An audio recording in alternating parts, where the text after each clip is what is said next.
C'était pas en mode 4x4 sinon. Du coup, j'ai regardé tantôt.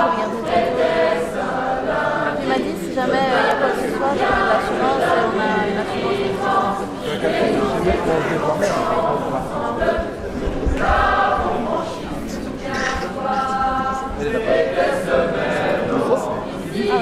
Bonjour à tous, c'est Samy, étudiant au collège Pidiz, et aujourd'hui nous nous retrouvons à la Marlagne, ici à Ouépion, pour la journée Indocile toi-même.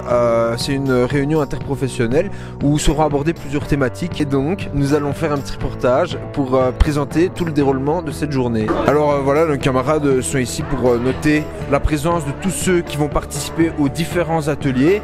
Donc voilà. Je dois prendre je dois noter les noms des personnes qui seront présentes aujourd'hui. Ouais, de l'administratif bien classé. Exactement. Là, on est dans les 1001 marches d'escalier pour aller jusqu'à la chorale. Si les choristes doivent monter ces marches pour aller chanter leurs chansons, je pense qu'ils seront à bout de souffle avant d'arriver là où ils sont censés aller. Mais je fais pas la radio. Eh bien écoutez, on est dans un projet d'accompagner donc des gens qui suivent des conférences aujourd'hui. Donc je pense qu'il y a 400 éducateurs qui viennent suivre différentes conférences aujourd'hui. On est là un petit peu pour, j'ai envie de dire, alimenter, mettre un petit peu de joie en proposant une chorale. Donc c'est une chorale qui est assez mobile. On se produit en haut des escaliers, on se produit ici dans le grand réfectoire. Et donc on chante des chants qui ont attrait à la soumission et l'insoumission. Voilà, donc il y a un medley aussi qui est proposé et on fait ça donc avec tous les élèves dans la bonne humeur.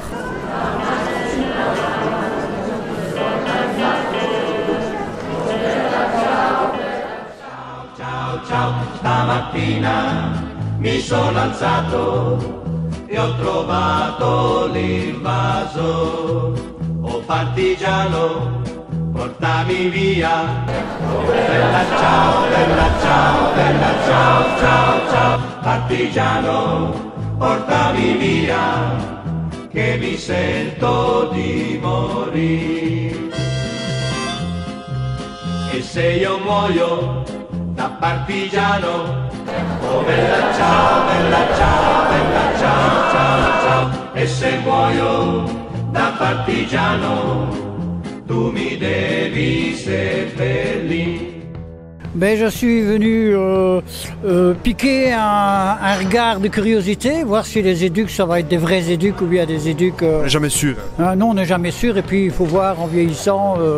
Et donc, je suis invité d'abord. Et je vais venir parler de mon livre, animer un atelier aussi. Et puis, essayer de rappeler qu'il ne suffit pas d'être un éduc cloisonné, qu'un éduc, c'est beaucoup plus que ça. Alors pour moi, le métier d'éducateur, ça traverse différents niveaux. Le premier, c'est d'être auprès des personnes, de les accompagner, de les respecter, de rejoindre leur réalité, de les comprendre dans ce qu'elles vivent et de les aider, de les accompagner dans cette réalité, à questionner la société dans laquelle on se trouve, pour leur donner des outils aussi pour pouvoir dénoncer toutes les inégalités sociales. C'est vrai, quand je disais une connerie, mon père me disait « file dans ta chambre » et je le vivais comme une punition, terrible. Aujourd'hui, j'ai 2 filles adolescentes, si je veux vraiment les emmerder, il faut que je dise « sors de ta chambre » parce que c'est vraiment assez...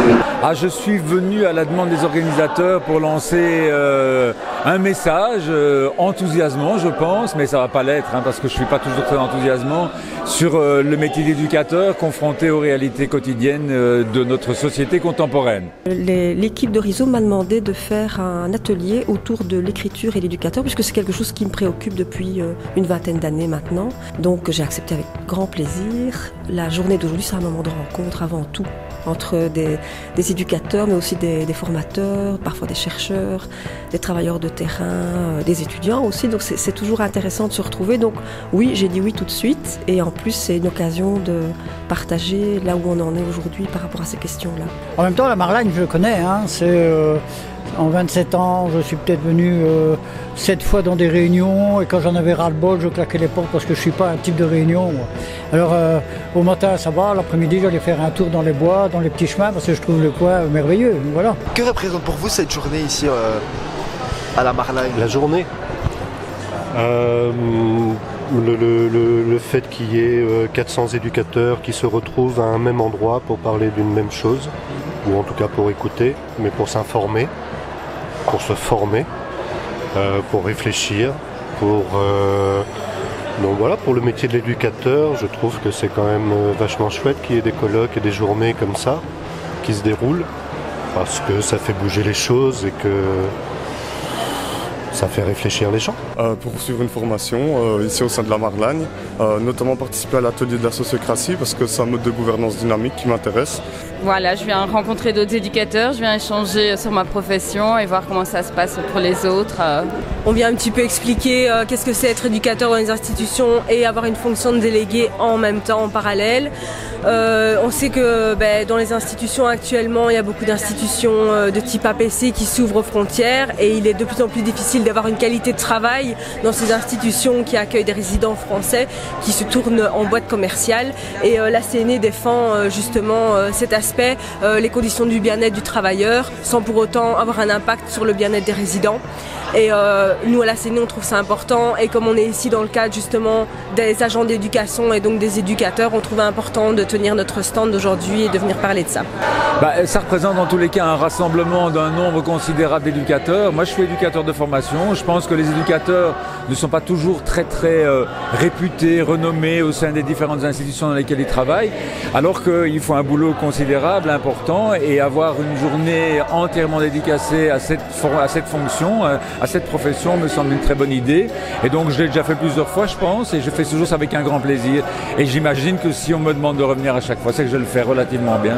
On a besoin de temps pour se retrouver et réfléchir ensemble. C'est vraiment ça je pense l'intérêt de journées comme celle-ci, même si on a chacun des agendas chargés, on a des préoccupations dans les institutions. Je sais que les éducateurs sont très occupés.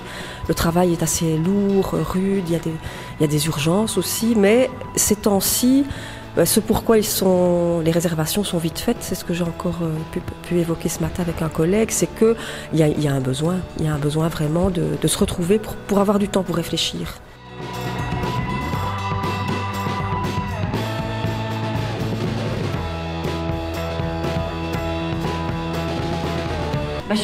La loi n'est pas encore passée, Déborah.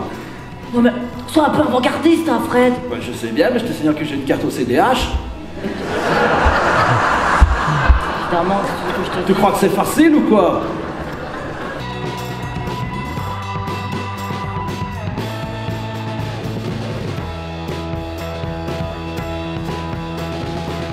Sur un niveau de 1 à 10, quelle note donnez-vous à la chorale? Ah, ça c'est quand même difficile, hein, parce qu'on est toujours, on en voudrait toujours plus. Allez, 8 sur 10. Une cote que je ne donne jamais, 10 sur 10. Voilà.